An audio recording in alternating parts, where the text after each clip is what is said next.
اللہم صلی علی محمد وآل محمد وعجل فرج آل محمد۔ سادات مومنین، آج ہماری گفتگو اس بات پر ہے کہ حضرت آدم علیہ السلام کی نسل کیسے چلی اور کس اولاد کے ذریعے حضرت آدم کی نسل آگے بڑھی۔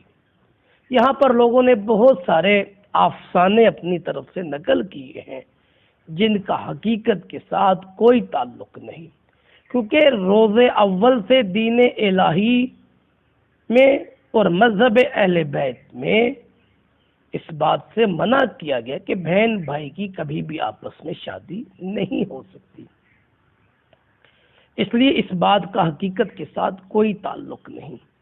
ایک طولانی حدیث میں اسی طرح کا سوال حضرت امام جعفر صادق علیہ السلام سے پوچھا گیا تو امام علیہ السلام نے منع فرمایا کہ ایسی بات حقیقت سے بالکل جدا ہے۔ تو اصحاب نے پوچھا یا ابن رسول اللہ، پھر آپ بیان فرمائیں کہ حضرت آدم کی نسل کیسے چلی؟ تو امام علیہ السلام نے فرمایا اللہ نے حضرت آدم علیہ السلام کو دو بیٹے عطا کیے، قابیل اور حابیل۔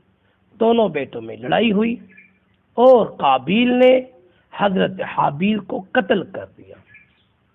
اب حضرت آدم علیہ السلام اپنے بیٹے حابیل کے غم میں 500 سال غم میں رہے، گریہ کرتے رہے۔ 500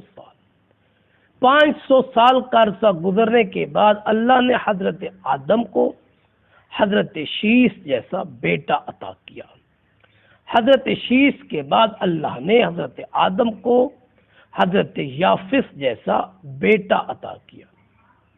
جب یہ دونوں بیٹے بڑے ہوئے، بالغ ہوئے، تو خداوند متعال نے حکم دیا اے آدم اپنے ان دونوں بیٹوں کی شادی کرے۔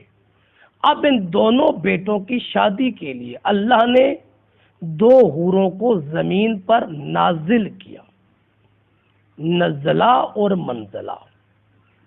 حور نزلہ کو جمعرات کے دن عصر کے وقت زمین پر نازل کیا، اور اللہ کے حکم سے حضرت آدم نے نزلہ کی شادی حضرت شیس کے ساتھ جمعرات کے دن عصر کے وقت کی۔ اگلے دن جمعے کے دن اللہ نے منزلہ کو زمین پر بھیجا اور حضرت آدم نے اپنے بیٹے یافس کی شادی منزلہ کے ساتھ جمعے کے دن عصر کے وقت کی۔ اب یوں اس طرح حضرت شیس اور حضرت یافس کی شادی حوروں کے ساتھ ہوئی۔ اب اللہ نے حضرت شیس علیہ السلام کو بیٹا عطا کیا اور حضرت یافس علیہ السلام کو بیٹی عطا کی۔